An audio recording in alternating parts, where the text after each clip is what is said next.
Hi అండి, good morning. నేను ఒక చిన్న విషయం చెప్పాలనుకుంటున్నాను. యాక్చువల్గా ఈరోజు జరిగిన ఒక చిన్న ఇన్సిడెంట్ అనమాట. మా అబ్బాయి స్కూల్కి వెళ్తున్నాడు. ఏంటి అన్ని స్కూల్కే చెప్తున్నారు అనుకోకండి, ఎందుకంటే పొద్దున్న లేస్తే స్కూలు ఇవే కదా మన పనులు.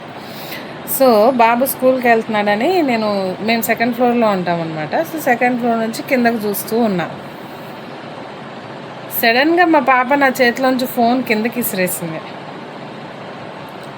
సెకండ్ ఫ్లోర్లో నుంచి ఫోన్ కింద పడితే ఉండిద్దా చెప్పండి? పగిలిపోయింది అనుకున్నా నేనైతే. అసలు చాలా చాలా టెన్షన్ పడిపోయాను అనమాట. ఓ మై గాడ్, ఇప్పుడు మళ్ళీ కొత్త ఫోన్ కొనుక్కోవాలి. అంటే ఆల్రెడీ రీసెంట్గానే కొన్నాను అనమాట.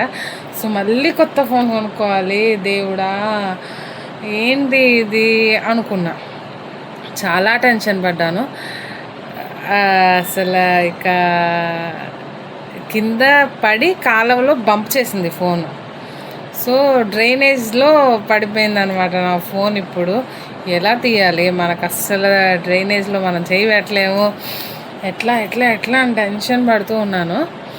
మా హస్బెండ్ వచ్చి జస్ట్ ఒక చిన్న స్టిక్ పట్టుకొని ఇట్లా ఇట్లా ఇట్లా వెతికారు ఎక్కడ పడిందని. కాలు పెట్టి కాలుతో తీసేశారండి.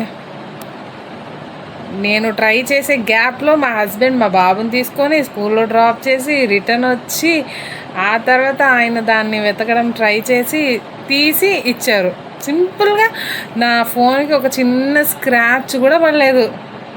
నీట్గా నా ఫోన్ నా చేతికి వచ్చింది. Just because of God's grace and my husband, he help me a lot to get my phone back.